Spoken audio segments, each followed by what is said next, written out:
Welcome to this explainer. We are diving right into the data today to reveal what out-of-state real estate investors actually own when they buy in Kansas City.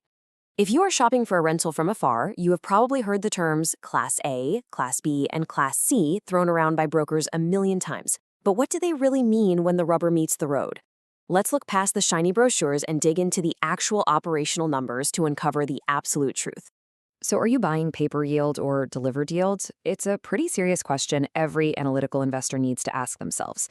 When you scroll through listings online, I know it's incredibly tempting to focus solely on those high advertised cap rates. But we really have to question the financial reality here. Are those yields actually making it into your bank account, or do they only exist on a very hopeful spreadsheet? Marcus Painter, the founder and owner of Alpine Property Management Kansas City, hits the nail on the head here. He points out that a seller has every incentive to call a Class C block a Class B street once the price is set. And this highlights the exact core trap that remote buyers face. When you cannot physically drive down the street yourself, you often end up trusting arbitrary labels created by the very people motivated to sell you the asset. Okay, let's redefine what a property class actually is. It's crucial to understand that property class is really a risk and return scale, not some official agency quality grade. It bundles together the age of the structure, the stability of the tenant, and that delicate balance of monthly cash flow versus long-term appreciation. It's simply investor shorthand.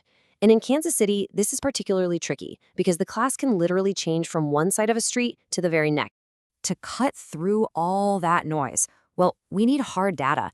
Alpine Property Management Kansas City has been tracking real operational data across more than 250 doors since 2013.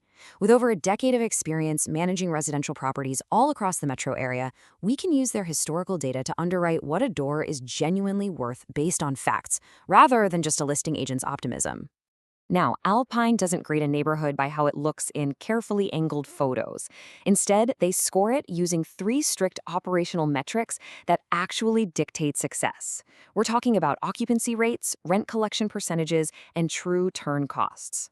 These 3 numbers tell you almost everything you need to know about the actual risk you're taking on. So let's break down how these benchmarks apply.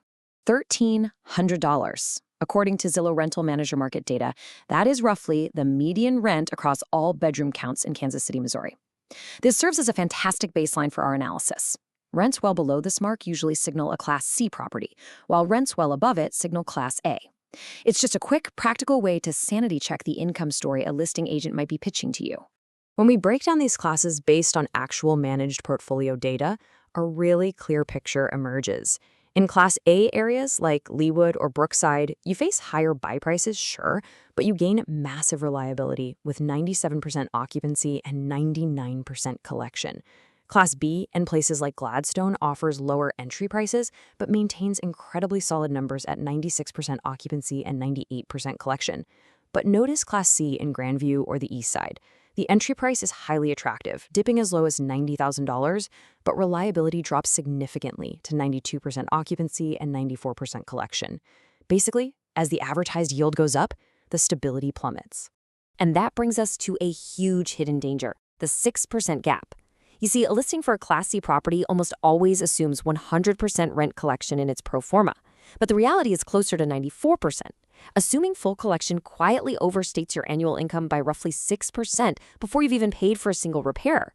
A 5 or 6 point gap might not sound huge initially, but apply that to 12 months of rent and a handful of partial payments, and it makes a massive dent in your real-world returns. Turnover is where Class C just quietly eats up all that extra advertised yield. Think about it. A Class A tenant often renews for years, and when they do eventually leave, the turn costs around $2,000. A Class C unit, however, might turn every 12 to 18 months. The wear and tear is heavier, the vacancy stretches are longer, and you absolutely have to factor in leasing fees.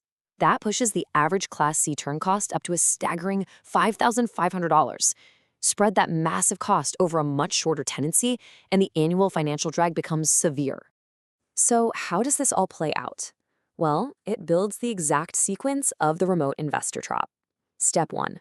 The out-of-state buyer anchors to the listing cap rate, which is almost always modeled on full occupancy and perfect collection. Step 2. They underestimate the maintenance and collection realities of the specific asset, essentially applying Class A assumptions to a Class C property.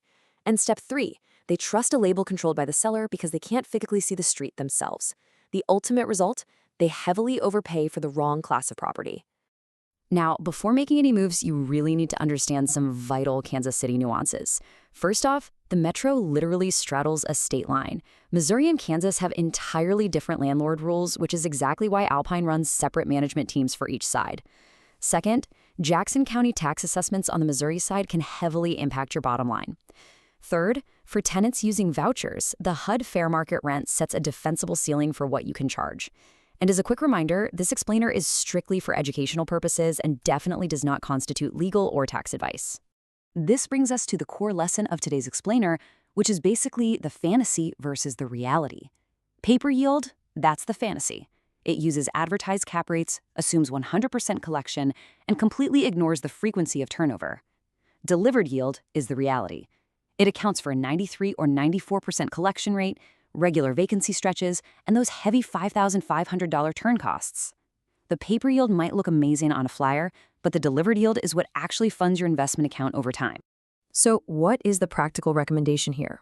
Well, based on Alpine's historical data, the absolute sweet spot for a remote investor is typically a Class B property located in stable Missouri or Kansas suburbs.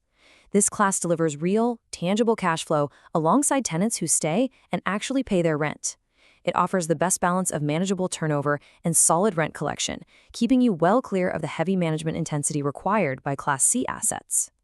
I want to leave you with a final thought to really challenge your approach. Are you ready to underwrite the real numbers instead of just trusting the label? It is time to stop buying the class on the flyer and start buying the actual operational metrics. For help managing your Kansas City rental property, call Alpine at 816-343-4520 or visit alpinekansascity.com.